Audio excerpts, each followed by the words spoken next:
Oceans are our lifeblood. Covering 71% of the planet, they produce more than half the oxygen in the atmosphere. But now, the oceans are becoming a danger to us.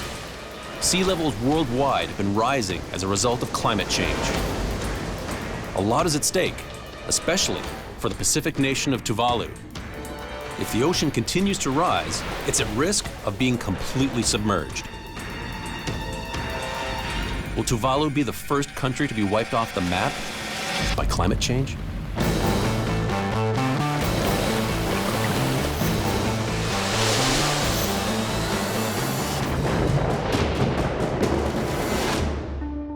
Our oceans are vast, spanning 2/3 of the planet and accounting for 97% of our water. But now, our seas have become monsters because of climate change.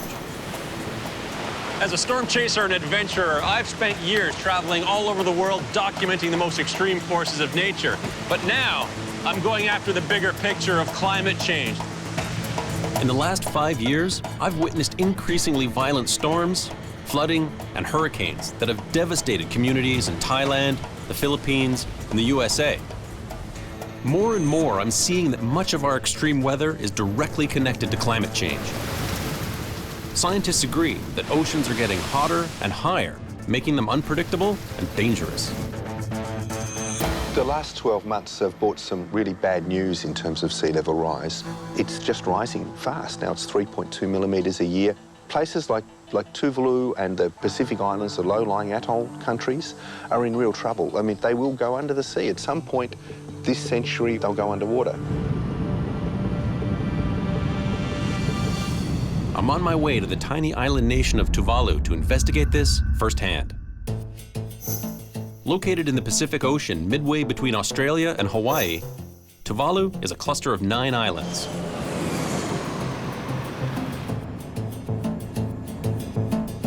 My arrival here in Tuvalu is ominous. There's torrential rain and the whole area is flooded.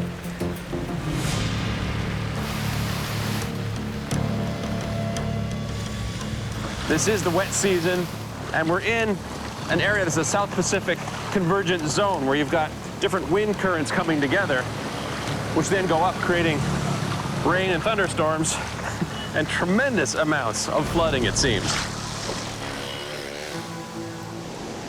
With only 10 square miles of dry land, Tuvalu is one of the smallest countries in the world. An average elevation of 6 feet makes Tuvalu extremely vulnerable to storms and sea level rise. The rains are incredible. All over the island, people are struggling to keep their homes dry. Usually when this place floods out, it's from the sea, which is about 30 yards that way. Today, torrential thunderstorms, freshwater flooding. This island can't catch a break. I meet with local meteorologist TAULA KATEA. So it's been a busy 24 hours for you. You've never seen this much rain in 24 hours. And we measure around 347 millimeter in one day. That sounds like something you'd get on a mountainside in a cyclone. That's history. And it's not linked to any tropical cyclone or what. I mean, it's just a rain band, a convection zone, really active right on top of Tuvalu. Just perfectly aligned right on top of the island for hours and hours and hours. Tuvalu experiences seasonally high tides that the locals call king tides. But in the last few years, these tides have been changing. We call it king tides. That's the normal high tide. The normal high tide, but it's higher than normal. If the king tide was yesterday, combined with the storm and the flooding, and maybe a little bit of surge from the storm, that would be catastrophic. Yes, of course. Because of our elevation really low, so low-lying places and coastal areas get inundated and eroded. It's not just you that's being affected, it's everyone else. It just so happens that your island is very low. Yes. So it's going to be seen here first. We are the front line. Tuvalu has few natural defenses against these high tides. One thing the locals have done is to try and help prevent the king tides by putting these barrels filled with concrete. Of course, not really working so well here. A few of them been knocked down during a storm. The concept seems sound, but the implementation, I don't know. The island can barely cope with tropical downpours, let alone more storms.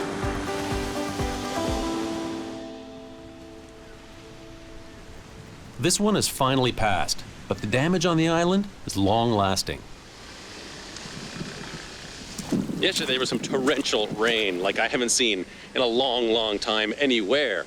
And some of the houses here actually flooded out by that. It's not just seawater they have to worry about here, it's rainwater as well. So this place got totally flooded out yesterday? Yeah, starting at 8 o'clock last night, the water started coming in and the family was totally sleeping. They didn't know what was happening till the neighbors called out. So around about 8, the water was all over here, going inside. It was flooded everywhere. Let's take a look. Wow. Everything is up on tables. This is the first time that they have experienced this and have been evacuated. They just put up everything that are useful for the family, like the refrigerators and everything, put up high. Where did they end up going? They went up to the Tuvalu Red Cross. Like many of the houses in Tuvalu, this house is located only 160 feet from the shore. So could you imagine, with 5,000 or so people on this island, a major catastrophe? If we have a 2 meters high king tide, it will just destroy us all. The global sea level has been rising at a rate of 0.14 inches per year since the early 1990s, roughly twice the average speed of the preceding 80 years. It's a dangerous scenario. In the last century, the planet's temperature has risen at an alarming rate. Scientists have shown that human activities are driving temperatures up with our reliance on fossil fuels that emit greenhouse gases. As those gases trap more energy from the sun, oceans absorb more heat and expand. Climate scientists predict global temperatures will increase by 2 to 11 degrees Fahrenheit by the end of the century. Higher temperatures are also leading to increased melting of glaciers and polar ice caps, resulting in greater runoffs into the ocean and increasing sea levels. I asked climate scientist Elisabeth Holland more about the data. We looked at solar radiation, we looked at rising sea level, we looked at the temperature of the oceans, we looked at the temperature of the atmosphere, we looked at the temperature of the land. Warming is unequivocal. We've been able to say more and more strongly that humans are causing the warming. As ocean surface temperatures heat up, scientists predict an increase in the number of intense storms. The islands of Tuvalu are so low-lying and small, only 400 yards at the widest point, that they could easily be submerged. This is basically it. I'm surrounded by ocean on 3 sides of me with just a tiny spit of land connecting me to the island. Probably the most vulnerable point on one of the most vulnerable islands. You've got the lagoon side over here and the ocean side here. It's all converging on this one tiny spit. One thing that scientists are certainly in agreement about is that a lot of the heat that's trapped by greenhouse gases is getting absorbed by the oceans. Let's see how warm the ocean is today. Okay, so just over 80 degrees. As the water heats up, it will expand, and that actually contributes to global sea level rise. But that 80-degree point, that's sort of the threshold for tropical cyclone formation. You need water of at least that warm, and we've certainly got it here. Such a low-lying island is really at risk for not only sea level rise, but the torrential storm surge flooding that you can get during tropical cyclone season. I tell you, I wouldn't want to be standing right here during one. Increased sea temperatures can have devastating consequences across the globe. Rising oceans are one of the deadliest results of climate change. Warm water is the fuel for hurricanes, typhoons, tropical cyclones. And the warmer the seawater, the more we're going to see of these storms, and particularly the strength of these storms. A low-lying island like Tuvalu is particularly at risk. Today, we've got just a regular stormy day, and already this wind-driven surge is causing tremendous waves to crash much higher than the regular high tide. So to be on this island during a cyclone, it would totally swamp the island, and they do get cyclones here. Across the globe, we're already witnessing increasingly violent storms. But what we can now say with absolute clarity is that climate change is a very strong influence on these extreme weather events, and in some cases, the strongest influence. It's not just low-lying islands that are vulnerable to hurricanes. New York City, which is only 33 feet above sea level, was brought to a standstill by Hurricane Sandy. I was in New York for Sandy, and even though I've been an active storm chaser for over 15 years, it was one of the most intense storms I've ever experienced. The storm surge during Sandy was 13 feet above normal. It was one of the most devastating and expensive natural disasters in U.S. history. 117 people were killed, and it cost the U.S. $65 billion. It created an unprecedented surge for that part of the world. 51 square miles of the city were flooded. That's 17% of the city landmass. More than 440,000 New Yorkers were living in the areas that Sandy flooded. I watched the storm come in from Rockaway Beach. I was able to go up onto the boardwalk, which was maybe 10 feet above the beach, and I knew that the place was going to be completely demolished. I could see the violent waves just churning away, and I knew that the winds were going to shift as the storm got further inland, and that's exactly what happened. We knew we had to get out of there, or else we wouldn't get out of there. I drove to higher ground, but all around me, whole neighborhoods in Queens and Brooklyn were underwater. Such a storm used to only happen about once every 100 years, but now we're seeing these devastating storms more and more often. Only 1 year later, on the other side of the world in the Philippines, Typhoon Haiyan hit, killing over 6,000 people. Typhoon Haiyan was probably the strongest storm to ever make landfall. It was a Category 5 typhoon that hit the city of Tacloban directly. The storm surge with that was completely devastating. It came in like a tsunami. The Philippines gets hit quite frequently. They're used to typhoons. They've never seen anything like this one. It was so devastating that it was almost beyond comprehension, the level of damage and destruction that was caused by this storm. And I think that as sea levels get warmer and higher, it's inevitable we're putting ourselves at greater risk to the wrath of these marine storms, whether it's a hurricane, a typhoon, a tropical cyclone. They're all feeding off of this warm ocean water. And the sea surface temperatures have just been going up and up and up. It's not a matter of if, but when a major coastal city like Miami or Tampa gets hit by a major hurricane. The danger on Tuvalu isn't just from these massive storms. There's also a serious threat from below.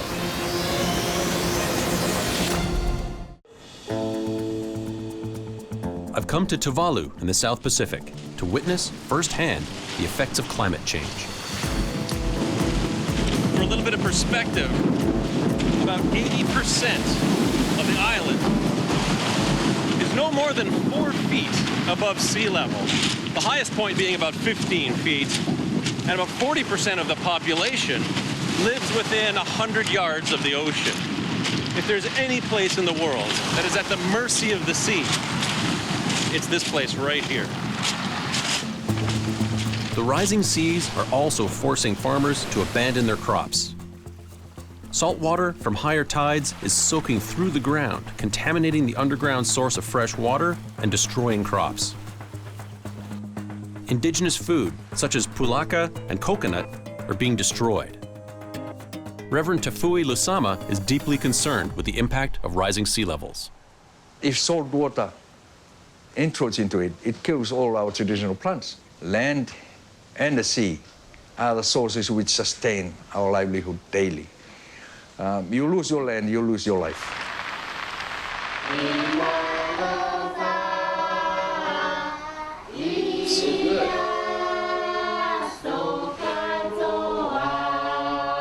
Tonight, I'm joining the TIIRA family for a traditional home-cooked meal.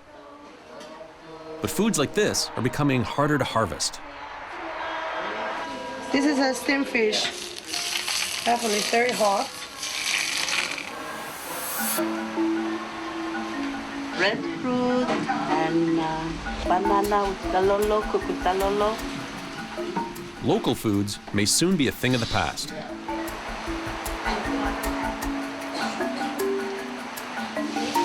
What a treat to enjoy some South Pacific hospitality.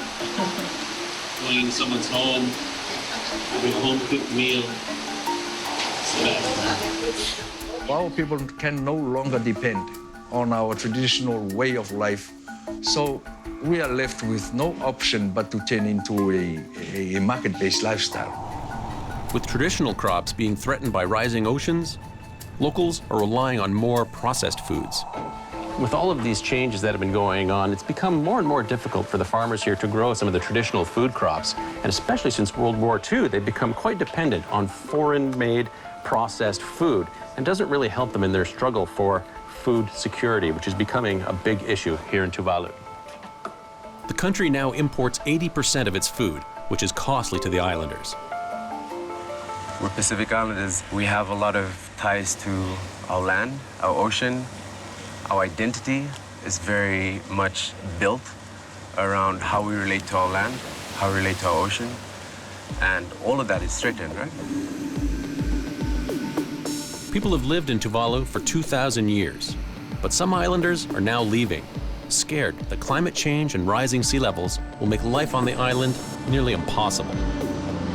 Our identity as a people will disappear, will die out.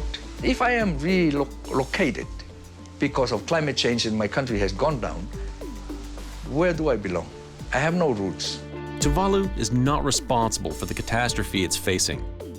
It's no surprise the largest emitters of man-made greenhouse gases are the world's largest countries: China, United States, the EU, and India. Here in the islands, we contribute the least to greenhouse gas emissions, yet we're the most affected. Tuvalu, the fourth smallest country in the world, has almost no carbon emissions, but they're at the front line. As those in the developed world drive their cars and turn up their heat or decide to build one more coal-fired power plant, it is the Tuvalus of the world that will go underwater because of those choices. Environmental activists are taking up the cause, encouraging the people of the Pacific Islands to fight for changes on a local and global scale. In 2014, they took their fight to Australia and blocked the largest coal port with canoes to make their voices heard. Right now, that's the message that we want to get out there. Climate change is real, we are living with it, and sooner or later the world needs to change if we don't start demanding that the world transitions to more renewable sources of energy. There's no plan B. There's no plan B, there's no planet B. But Tuvalu is fighting back. In an effort to hold on to their island, the locals have raised money from an unlikely source. Each country has its own internet suffix. .de for Germany, .au for Australia, .ca for Canada. Well, here in Tuvalu, they've got .tv. And .tv has become so popular, especially amongst people in the television world, that it has quite an appeal. The money raised by selling the suffix goes into repairing roads, improving barriers, and planting mangrove trees to fight against coastal erosion. If worse comes to worst and Tuvalu disappears under the waves, that suffix will still exist, creating what could possibly be the world's first virtual country existing only in cyberspace. While Tuvalu is disappearing, it's far from alone in its coastal erosion. The problem is not confined to Tuvalu. It's not peculiar to Tuvalu only. It's a global problem. The Maldives are also under threat. A unique archipelago made up of 2,000 islands could almost disappear into the sea by the end of the century if nothing is done to curb global warming. It's not just low-lying island communities that are at risk. With predictions that sea levels could rise by up to 6 feet over the next century, South Florida will be badly affected. A 3-foot rise would take away a third of the land, and a 6-foot rise would submerge half the area. The condos that line Miami's waterfront would disappear. What do you think is the biggest misconception about climate change in general? The biggest misconception is that because it's a slow process, we can wait to take action. Because climate change is a very slow process, but we're at that tipping point. We need to take action today. The people of Tuvalu are desperate for the rest of the world to sit up and pay attention. What does the world need to know about Tuvalu? I think it's very important that, that we are part of the world. And I think that as a Tuvaluan, despite how small we are, we need to speak out that we do exist and we are parts of who you are, whether you are in Canada or in America. We are all part, we are the people of this world, and we need to be together and work together. Just a month after I left Tuvalu, Cyclone Pam tore through the neighboring Pacific islands of Vanuatu, causing extensive damage. It also affected Tuvalu, forcing it to declare a state of emergency. This cyclone is a painful reminder that action must be taken. Global temperatures cannot be allowed to rise another 2 degrees. If countries around the world can find a way to reduce their greenhouse gas emissions, then Tuvalu and other countries in danger will have a fighting chance at survival.